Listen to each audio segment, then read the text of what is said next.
তো ভয় লাগছে বলে গুড গুড ভয়ের কোনো কারণ নেই চ্যালেঞ্জেসগুলোকে অ্যাকসেপ্ট করতে হয় এ হ্যালো গাইস, আমি অর্চনা। তোমরা আই হোপ ভিডিওটা থেকে বুঝতে পেরেছো যে আজকে আমরা এই ভিডিওতে জল নেতি কীভাবে অভ্যাস করতে হয় সেটা শিখব, এবং ভিডিও শেষে শিখব যে কীভাবে জল নেতি আমাদের উপকার দিতে পারে আর কাদের জল নেতি অভ্যাস করা উচিত নয়। হঠযোগ প্রদীপিকাতে ঘেরণ্ড সংহিতাতে এই শর্ট ক্রিয়ার মেনশন আছে। শর্ট ক্রিয়া আমাদের 6টি ক্লিনজিং টেকনিক বডি শুদ্ধিকরণ, শরীর শুদ্ধিকরণে। জল নেতি এই ক্রিয়াগুলির মধ্যে একটি ক্রিয়া। জল নেতি আমাদের নাজাল প্যাসেজকে ক্লিনজিং করতে সাহায্য করে। এটা আমাদের প্রাণায়াম অভ্যাসের জন্য উপযুক্ত করে তোলে এই জলনেতি প্র্যাকটিস। তো আমরা জলনেতি প্র্যাকটিস করার জন্য সবাই একে একে আমাদের সেন্টারের উপরে একটা ছাদ আছে, সেই ছাদে আমরা উঠে যাচ্ছি, উপরে উঠছি, সো দ্যাট আমরা খোলামেলা ছাদে প্র্যাকটিস করব আর আপনাদের এটা দেখতেও সুবিধা হবে। এটা আমাদের যোগা টিচার্স ট্রেনিংয়ের ব্যাচ। এখানে শর্ট ক্রিয়াসগুলোও কিন্তু খুব ভালোভাবে শেখানো হয়। তো আমাদের স্টুডেন্টসরা কীভাবে প্র্যাকটিস করছে সেটাই আপনাদের সঙ্গে একদম প্র্যাকটিক্যালি শেয়ার করছি, সো দ্যাট আপনাদেরও শেখাটা খুব সহজেই হয়। তো আমরা সবাই উপরে উঠে আসলাম।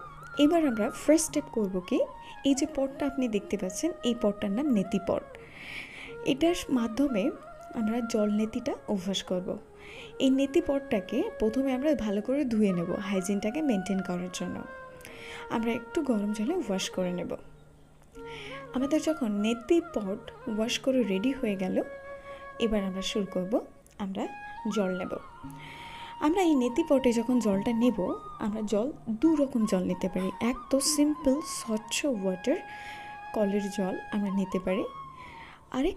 আরেকটি আমরা হালকা একটু গরম করে নিয়ে হালকা উষ্ণ গরম জলের সঙ্গে সামান্য সিন্ধা নমক বা রক সল্ট মিশিয়ে নিতে পারি।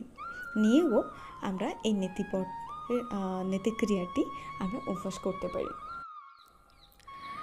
উষ্ণ লবণ জল আমাদের যে সেল ব্লাডের টনিসিটির সঙ্গে কিন্তু খুব সহজেই ম্যাচ করে যায়। আর সল্ট ওয়াটারের ব্লাড ভেসেলে না খুব সহজে অ্যাবজর্ব হয় না। আর শুধু তাই নয়, ইচিংয়ের সমস্যাটাও থাকে না এই যদি আমরা উষ্ণ লবণ জল ব্যবহার করি। আর বিশেষ করে অনেকের নাক কী হয়, অনেক সেন্সিটিভ থাকে, সেক্ষেত্রে কিন্তু এই উষ্ণ লবণ জল অনেক এই সেন্সিটিভ নাকগুলোর ক্ষেত্রে কিন্তু খুব কম ইচিং উৎপন্ন করবে বা ইচিংই হবে না। সেক্ষেত্রে খুব ইজি হবে এটি অভ্যাস করার। কারণ যখন আমাদের নাকের মধ্য দিয়ে অন্য কোনো অবাধ বস্তু বা কোনো কিছু প্রবেশ করবে, প্রাথমিক পর্যায়ে হাঁচি আসা এটা স্বাভাবিক। কেন? এটা আমাদের ন্যাচারাল ডিফেন্স সিস্টেম। তাই উষ্ণ লবণ জল যদি আপনারা পারেন তো ইউজ করতে পারেন। আর যাদের অত সেন্সিটিভ নয়, ঠিক আছে, আপনার নর্মাল জলেও করতে পারেন। আমরা বেসিক্যালি নর্মাল জলেই করি, কিন্তু যাদের একটু সেন্সিটিভ তারা চেষ্টা করবেন। এই জল নিতে অভ্যাস করার পরেই আপনারা কিন্তু অবশ্যই করে ভস্ত্রিকা প্রাণায়াম করে নেবেন। কেন? অনেকের জল না মাথায় চলে যায়, হয়তো সামান্য জ্বালা জ্বালা করে, বা হয়তো একটু জল থেকেও যেতে পারে। সেটা কিন্তু ভস্ত্রিকা প্রাণায়ামের মাধ্যমে আপনার নাকের মধ্য দিয়ে বেরিয়ে আসবে।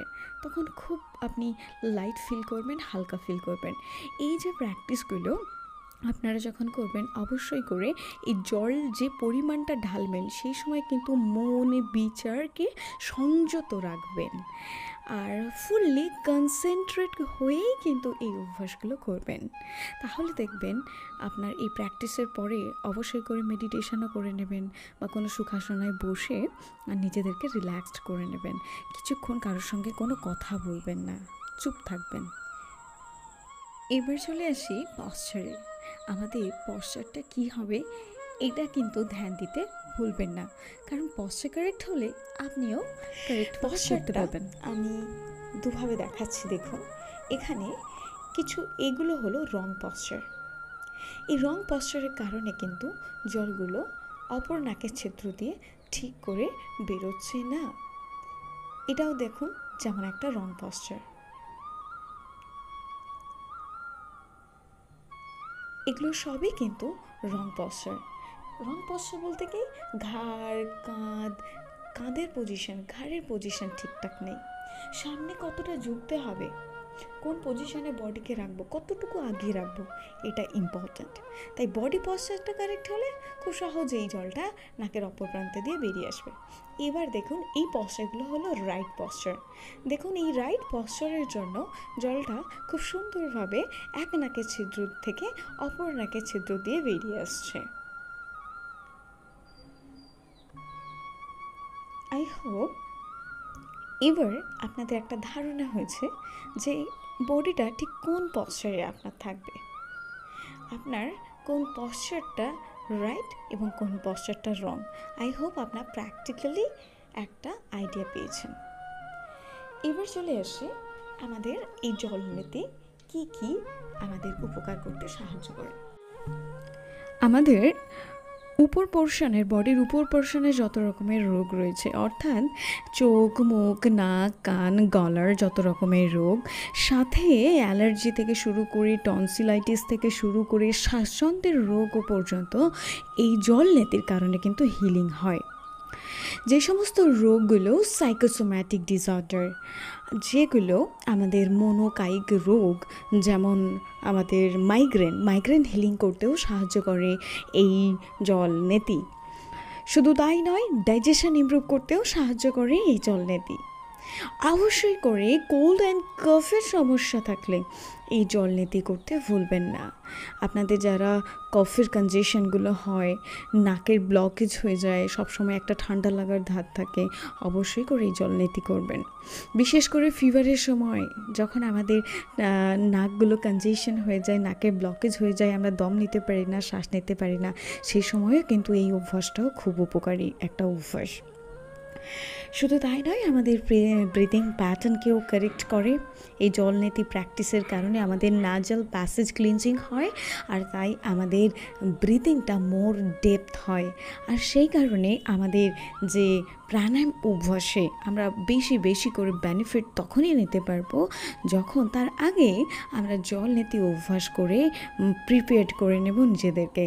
তার পাশাপাশি বিভিন্ন রকম যে পলিউশনের থেকে আমাদের যে বডির যে টক্সিনসগুলোকেও বের করতে সাহায্য করে। তাই নাক, কান, মুখ, গলা এগুলোকে ভালো রাখতে জলনেতি অভ্যাস অবশ্যই করবেন।